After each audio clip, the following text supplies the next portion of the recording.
The Attack of the Dead Men, August 6, 1915, World War I.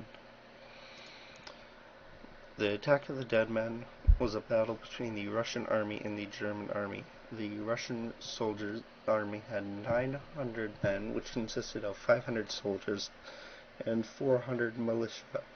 They were led by Vladimir Karpovich Kotlinsky, who is the guy here in the middle.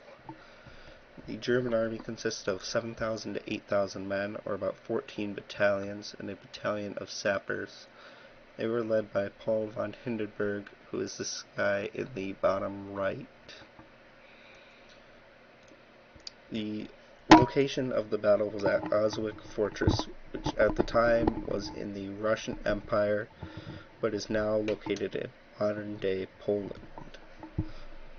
You can see up in the top left here a map with the location of Auschwitz Fortress relative to the surrounding area. It's up in the northeast of Poland.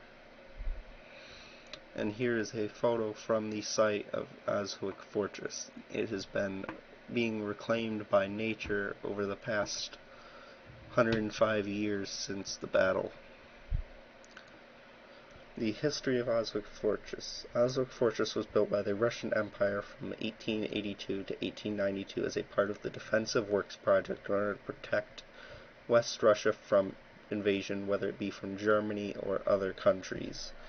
Here's another photograph of Auschwitz Fortress in its current state. This part of it is in much worse shape than the other part was, and this part is clearly much more reclaimed by nature.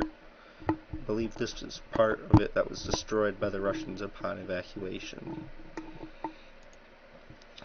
Some of the weapons used at the battle were poison gas, machine guns, heavy artillery, and heavy siege guns. Over here in the top right, we have an example of a German artillery gun that may have been used at the battle. The poison gas attacks. The Germans used bromine and chlorine gas cylinders on the Russian forces. The chlorine gas would come in these cylinders, and then the soldiers would load it into these shells that they would put into the artillery guns, and they would then launch the shells over to the Russian side, and then the gas would leak out. The Germans knew that the Russians did not have gas masks, and the Germans knew this because of their spies and other intelligence.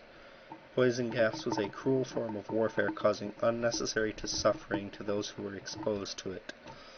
Poison gas could easily backfire, however, if the wind changed direction, and the gas could easily be blown back at the user, which happened many times throughout the war.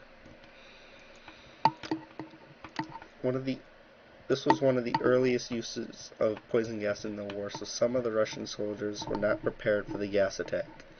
The gas caused the grass to turn black, turned the leaves yellow, and caused many of the copper guns and shells of the Russian army to turn green because of a chemical reaction causing chlorine oxide on the copper. Over here on the left we have a picture of a cloud of chlorine gas coming out of this tank. Overview of the battle. The fortress at Auschwitz had long been a thorn in the German side as it refused to fall. The Germans launched a full frontal offensive on the fortress on August 6th at 4 a.m. as they had favorable wind conditions. The attack opened with artillery and chlorine gas bombardment. The purpose of this was to soften up the Russian soldiers, making the infantry attack easier. When the German infantry attacked, they expected little resistance. However, they were met with a group of charging Russian soldiers.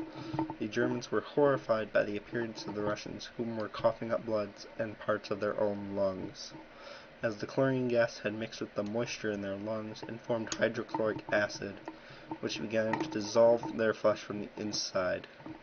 Along with this, the gas would also cause blindness, as the tissue of the eyes would also be eaten away by the hydrochloric acid formed by moisture in the body.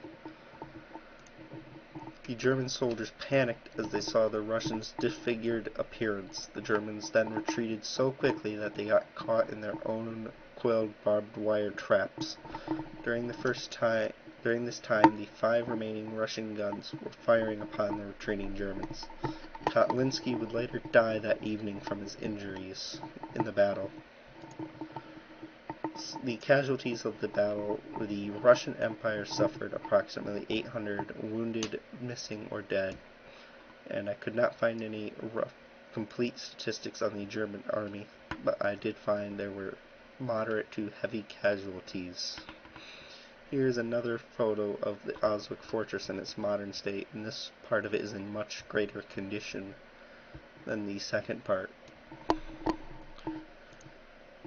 The results from the battle was a Russian Pyrrhic victory. Pyrrhic meaning the battle was won, but at great cost to the victor, to the point where it shouldn't even be considered a victory.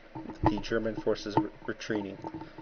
The Russian forces evacuated on August 18th, destroying what was left of the fortress. German forces would later recapture the abandoned fortress, but would eventually move on as it was too damaged to be usable. Here are my main sources, and here are the sources for the pictures I used.